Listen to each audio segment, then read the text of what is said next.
My wife's secret life as a flight attendant wasn't what it seemed. I'm a 42-year-old postal worker named James, and my wife Rebecca is 39.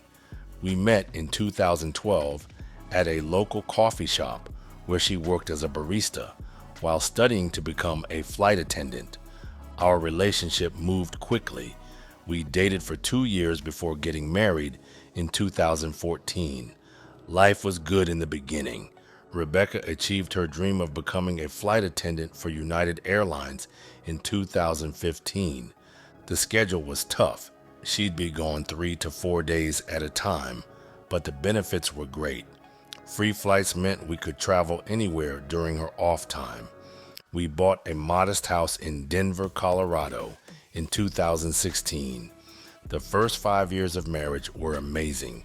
We traveled to Hawaii, Paris, and Tokyo using her flight benefits. I adjusted my postal route to match her schedule when possible. When she was home, we made the most of our time together. Things started changing in late 2020. Rebecca's flight schedules became more erratic.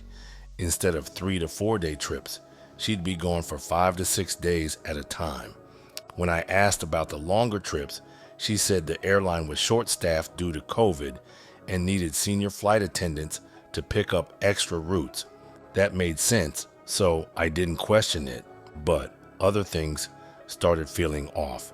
She became very protective of her phone. She'd take calls in another room or step outside to talk. When I'd walk in, she'd quickly end the call or switch screens. In January 2021, I noticed she started buying new clothes and wearing more makeup, even on her days off. She joined the gym and lost 15 pounds. When I complimented her, she said she needed to maintain a certain image for her job. The real red flag started in March 2021. Rebecca usually kept her flight schedule on our shared Google Calendar, so I'd know when she was working, but the flights she listed stopped matching her actual trips. She'd say she was flying to Chicago for 3 days, but would be gone for 5. When I asked about the discrepancies, she'd blame last-minute schedule changes. I started feeling like something wasn't right, but I pushed the thoughts away. We'd been married for 7 years. Surely she wouldn't lie to me, but the nagging feeling wouldn't go away. In June 2021, I was organizing our home office when I found a receipt that put my stomach in knots. It was for a hotel in Miami for May. During a week, Rebecca told me she was flying routes in Seattle. I went online and checked our credit card statements. There were multiple hotel charges in cities that didn't match her supposed flight schedule. I felt sick. Was my wife living a double life? I needed proof before confronting her. I wrote down all the dates and locations from the credit card statements and compared them to her work schedule. Over 6 months, there were at least 12 trips where the locations didn't match. I considered hiring a private investigator, but couldn't afford it. Instead, I started documenting everything. I took photos of receipts, saved credit card statements, and kept a detailed log of her trips. The breaking point came in August 2021. Rebecca said she had a 4-day trip to Boston. On day 2 of her supposed Boston trip, our neighbor mentioned seeing Rebecca at Denver International Airport, but she wasn't in her uniform. She was dressed up and walking with a tall man who was dressed kind of casual. I called United Airlines' crew scheduling department, pretending to be Rebecca's doctor, needing to reach her about test results, but they could not give me any information. It violated their privacy rules. So with that roadblock, I just concentrated on what I already had and just continued digging. I spent the next 2 days gathering more evidence.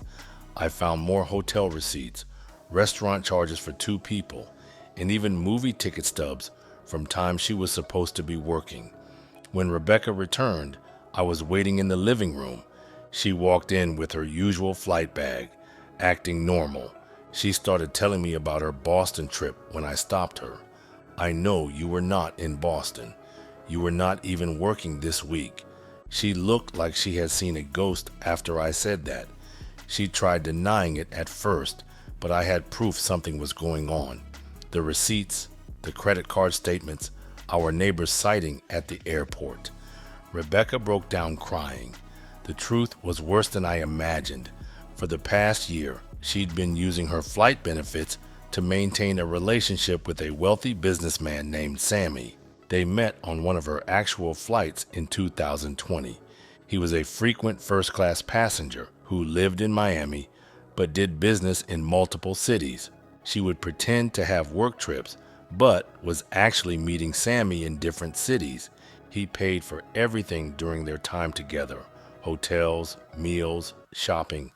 The only thing she paid for was occasionally booking backup hotel rooms with our credit card when their plans changed.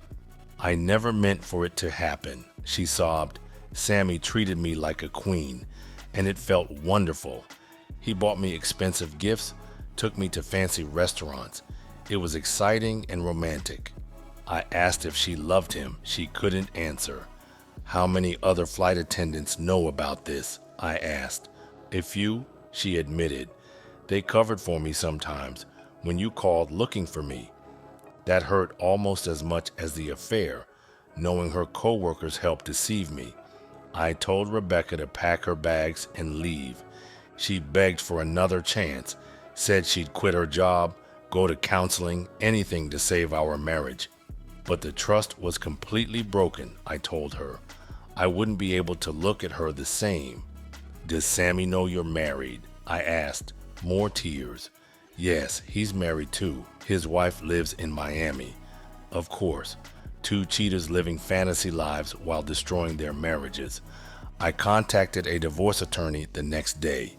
Because Colorado is a no-fault divorce state, Rebecca's affair technically didn't matter legally, but I had documented evidence of her using our joint credit cards to facilitate her affair, booking backup hotels, flights, etc. My lawyer said this could help in negotiating a settlement. Rebecca moved out and got a small apartment on her own. When I filed for divorce, she didn't contest it. The proceedings were fairly straightforward since we had no children and few joint assets. We sold the house and split the proceeds. She kept her car and retirement accounts. I kept mine. The hardest part was telling our families and friends. My parents were devastated. They loved Rebecca like a daughter. Her parents were ashamed of her behavior and actually apologized to me. Some of her flight attendant friends tried defending her on social media, saying I was controlling and suspicious. I simply posted copies of hotel receipts showing she was meeting her married boyfriend while pretending to work. They quickly deleted their posts. Through mutual friends, I learned that Sammy's wife eventually discovered their affair. Apparently, Rebecca wasn't his only flight attendant girlfriend. He had a pattern of pursuing them on his frequent business trips. His wife divorced him and got a massive settlement. Rebecca tried contacting me several times after the divorce was finalized in early 2022. She sent emails saying she regretted everything and realized she threw away a good marriage for a fantasy.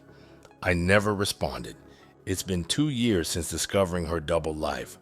I'm still working as a postal carrier, enjoying the simplicity of an honest day's work. I've started trying my hand at the dating scene. Nothing serious, just getting to know people. Rebecca still works as a flight attendant, but transferred to a different airline en route. Last I heard, she was single and in therapy. Sammy moved to California after his divorce. The experience taught me a lot about trust and paying attention to red flags. When someone's words and actions don't match, there's usually a reason. I ignored the signs for months because I didn't want to believe my wife could deceive me so thoroughly.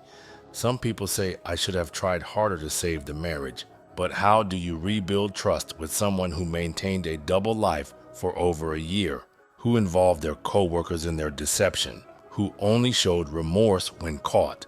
The divorce was financially and emotionally draining, but it was worth it to regain my self-respect. I'd rather be alone than with someone who could lie to my face day after day. Looking back, there were earlier signs I missed. Rebecca became increasingly materialistic after becoming a flight attendant. She was always comparing our lifestyle to her co-workers who married wealthy men. I thought she was just venting, but she was actually growing resentful. The affair with Sammy allowed her to temporarily live the luxury lifestyle she craved: five-star hotels, expensive restaurants, designer shopping sprees. But it was all fake, built on lies and betrayal. I've learned that true happiness comes from being authentic and honest, both with yourself and others. Rebecca's double life as a flight attendant might have seemed exciting, but it was ultimately empty and destructive. For anyone suspicious of their spouse's behavior, trust your gut. Document everything. Don't confront them until you have solid evidence. And remember that someone who can maintain a double life while looking you in the eye and lying is unlikely to change. I'm sharing my story not for sympathy, but as a warning about the importance of recognizing red flags and maintaining strong boundaries in relationships. Pay attention when things don't add up. Don't let someone gaslight you into doubting your instincts. Today, I'm rebuilding my life one day at a time. The pain and anger have faded. I'm focusing on my job, my health, and developing honest relationships with people who share my values. Rebecca's betrayal nearly broke me, but it also made me stronger. I know what I will and won't accept in a relationship. Most importantly, I know I deserve someone who values truth and loyalty as much as I do. The experience changed how I view marriage and trust.